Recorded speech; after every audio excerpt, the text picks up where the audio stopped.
傳說中嘅沉沒大陸竟然真有其事，北海底下隱藏嘅遠古世界。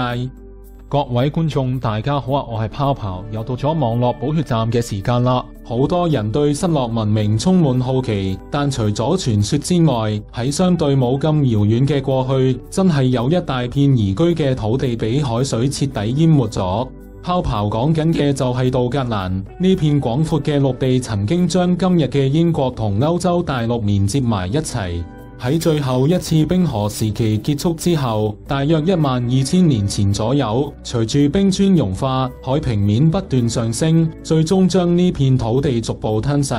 今日嘅杜格蘭沉睡喺北海海底，但佢並唔係完全消失，留低咗好多關於我哋祖先活動嘅線索。點樣知道呢片失落土地嘅存在呢？主要係透過現代嘅科技手段，例如聲納掃描技術，可以喺海底測繪出古代嘅河流、湖泊，甚至係海岸線嘅輪廓。更加實在嘅證據係嚟自漁民嘅發現，佢哋喺北海捕魚嗰陣，啲漁網偶然會撈到啲唔尋常嘅嘢上嚟，包括古代動物嘅骸骨、已經滅絕嘅猛獁象牙，甚至係明顯屬於人類嘅石器工具同武器，有時仲會發現埋古人類嘅骸骨。呢啲零碎嘅發現拼湊起嚟，證明咗杜格蘭唔單止存在過，仲曾經係一個生機勃勃、有人類居住同活動嘅地方。不過，要全面咁重現杜格蘭嘅面貌係極之困難，皆因水底考古本身就成本高昂，而且環境複雜，好多關於佢哋文化同生活細節嘅秘密，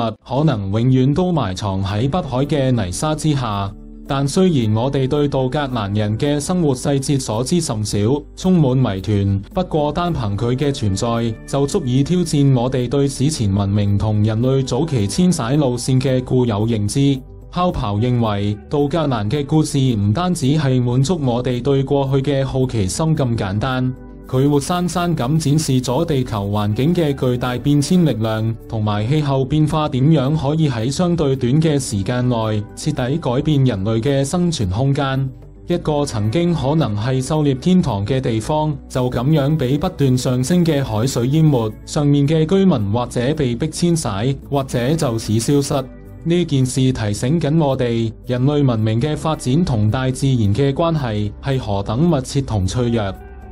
今集就講到呢一度，下一集會繼續帶俾大家更多精彩嘅內容，希望大家可以訂閱我嘅頻道同俾個 like 啦。